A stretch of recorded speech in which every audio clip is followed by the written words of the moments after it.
The Ricoh GR III is one of my all-time favorite cameras. The combination of small size, usability, and picture quality made it an obvious choice for shooting on the street, and I shot some of my favorite images with it. But time marches on, and now we have this little beauty. This is the Ricoh GR IIIx. And if it looks familiar, that's because it's essentially a GR3 with a 40mm equivalent lens. I mean, they really didn't change anything. It's the same sensor, same body size and handling. I think it's like 2mm thicker, but for all intents and purposes, it's the same. Same snap focus and highlight priority AE, same battery, same need for 100 of those batteries, same super stealthy magnesium alloy body.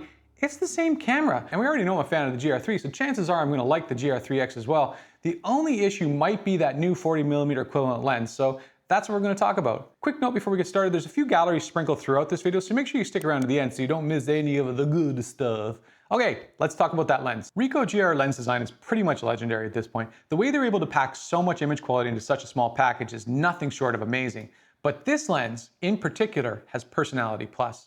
The image character reminds me of the GR I-V film camera I used to shoot with back in the late 90s. There's a dark, liquid quality to the images, almost like you're shooting through crystal clear water. And it's this transparent clarity that gives the GR IIIx a unique visual signature that you can't find on any other camera. That alone is worth the price of admission. Here's a few more pics I shot with this camera and its excellent little lens.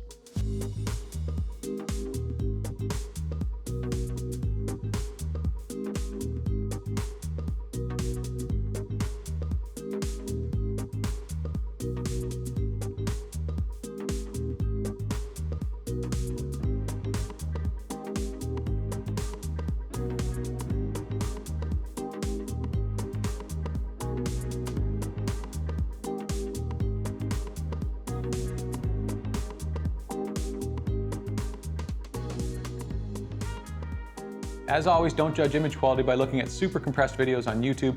Head on over to the full written review over on streetshooter.com and have a look at the full-size images to see what I mean. But not yet. Finish watching this video first, because the algorithm said so. And we always do what the algorithm says to do. So the image quality is there, but what's it like to shoot with a 40mm lens on the street? I put this lens to the test at the Toronto Pride Festival, where a bajillion people hit the streets for 3 days of celebration with the LGBTQ+ community.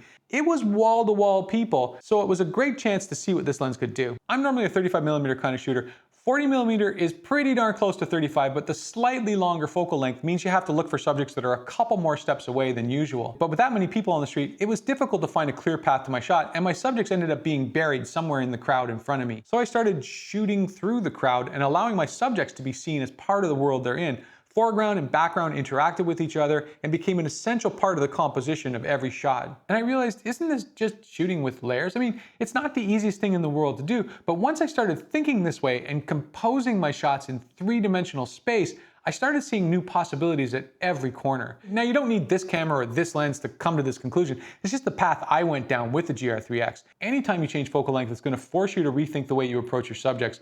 But the 40mm hits that sweet spot between 35 and 50, and I had no problem using it, even with a gazillion people on the street. So we've talked about image quality and the practical concerns of shooting with a 40mm on the street. All that's left to cover is snap focus with the 40mm lens. So let's do that now. It's a common misconception that you have to be more precise with snap focus on the GR IIIx. The idea is the 40mm lens has less depth of field, so there's less margin of error as you're estimating distance to your subject. But this is just a fundamental misunderstanding of how snap focus works. Snap focus is just Ricoh's version of zone focus. Instead of guessing the distance to your subject, snap focus lets you preset a focus distance, then use depth of field to create a range or zone of focus that includes your subject. It's like casting a big net to catch a little fish. And it doesn't matter if your subject is 10, 12, or 15 feet away, as long as your depth of field includes your subject. Let's go to the overhead cam for a second. On the GR III with its 28mm equivalent lens, I've set my aperture to f9 and snap focus distance to 2 meters, which is pretty close to the hyperfocal distance for this lens. So everything from about 1 meter to infinity will be in focus. On the GR IIIx with its 40mm equivalent lens, I've set aperture to f10 and my snap focus distance to 3.5 meters. That's also pretty close to the hyperfocal distance for that lens, and everything from about 1.7 meters to infinity is in focus. So you can see it's not about being precise about distance to your subject. On the 3X, you lose about 2 feet on the close end of your depth of field, but the slightly longer focal length lens means you'll probably be a step or two back from your subject compared to the GR III. Really, it all works out to be about the same. But snap focus isn't limited to shooting at the hyperfocal distance of the lens. Ricoh gives you several snap distances that you can choose depending on your shooting situation. When I was shooting flash at night, I knew most of my subjects were going to be right in front of me, so I dropped my snap focus distance to 2 meters and bumped my f-stop to f11. And this gave me an in-focus zone of about 1.5 to 6+ meters, and I was covered for pretty much anything that came my way. Totally works as advertised, no guessing required, comes in the can, makes its own sauce. All right, that's all I have to say about the 40mm lens. I'd be remiss if I didn't talk about the new mode that Ricoh added with the Urban Edition firmware update. It's called Snap Distance Priority Mode, and I don't like it one bit. Snap Distance Priority Mode lets you choose the amount of depth of field you want using the manual focus distance scale on the back of the camera, and the camera picks the shutter speed and aperture to deliver proper exposure for that amount of depth of field. This is exactly counterintuitive to the way photography works. Depth of field is controlled by aperture. The smaller your aperture, the larger your f-stop number, the more depth of field you have. And if you just shoot hyperfocal using snap focus mode, then pretty much your entire frame is in focus anyways. So I really don't see the need for this backwards, weirdly visual implementation of controlling depth of field. Maybe this is just some kind of middle step for something else that they have planned for the future, but my brain doesn't work this way, so I'm not going to be using this at all. Of course, you don't have to use this new mode, and having it there doesn't change any of the other good stuff about this camera. But if you're going to add new features, it would have been nice if they would have given us the ability to program in custom distances for snap focus, so we're not limited by the few choices they give us. In fact, I'm going to write a tersely worded email to that effect, right as soon as I'm done this.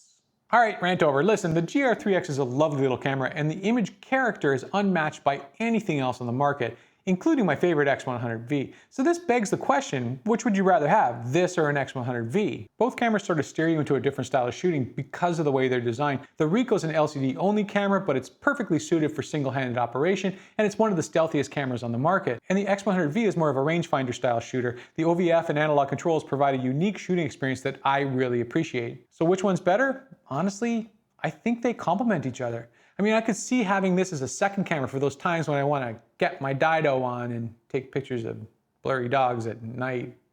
Let's face it, I'm pretty much married to the X100V at this point, but I might be having a torrid love affair with the Ricoh GR IIIx in the near future. It's not my fault it's so sexy. But what are your thoughts on the 3X? Is the new 40mm lens enough to draw you to the dark side of Ricoh, or do you hate shooting with an unarticulated LCD? Post your ideas in the comments down below and let us know what works for you. And as always, if you like this video, hit that thumbs up and don't forget to subscribe. I'm trying to reach my goal of 10,000 subscribers and I'd love to have you along for the ride. I've got a ton of cool videos coming up and I'd hate for you to miss any of them. But for now, I'm Carl from Street Shooter and that's enough of me. Now get out there and take some pictures already with the Ricoh GR IIIx, because X marks the spot and stuff.